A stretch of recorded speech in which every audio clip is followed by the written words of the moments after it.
designer, you're constantly striving to make what we consider a good design. And good design always starts with, what's our playing field? What are we trying to do here?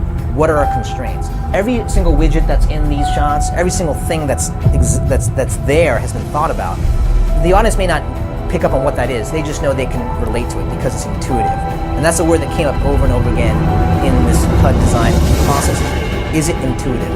Every widget was supposedly a collapsed, complex mechanism.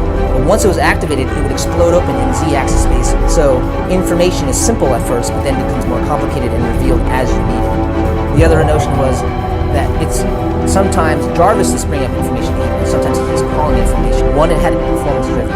You had to always feel Robert, what he was doing, and you couldn't obscure his performance. You had to let it drive what happened.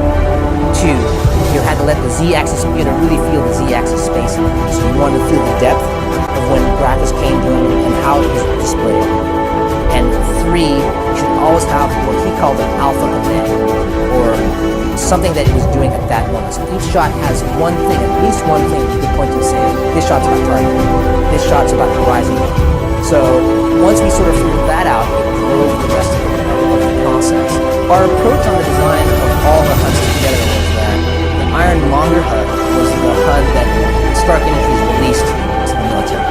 So it's a bare bones, aggressive fight battle HUD. And so we use sort of this vector style graphics. And Jon Favreau sort of referenced these kind of asteroids and that level of graphics. And so we use that as sort of a touchstone for the Monger HUD. And it's aggressive and it's mean and it's a little bit primitive and sort of what you'd expect the military to have.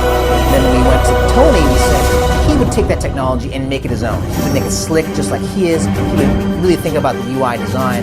You know, we had so many conversations about color. The 80s was kind of like amber was high tech, and then in the 90s it kind of went into blues and cyan. So we went with the cyan, which was not quite a blue and yet not quite a green. If you notice in the beginning of the HUD work, there are two modes. He's in sort of the beginning analysis mode, and then he switches into flight mode, and all the widgets sort of move around, and they do this sort of conversion process. He said, we need to show progression, because all of Tony's technology shows progression throughout the movie. So by the time he gets to the Mark III, it's just one HUD, whether he's on the ground or whether he's in the air, and that was a conscious choice to show the progression. So it was funny, because Wesley Sewell, who was the initial supervisor for the production of the show, came to me when I was sort of doing my early book dev on the HUD,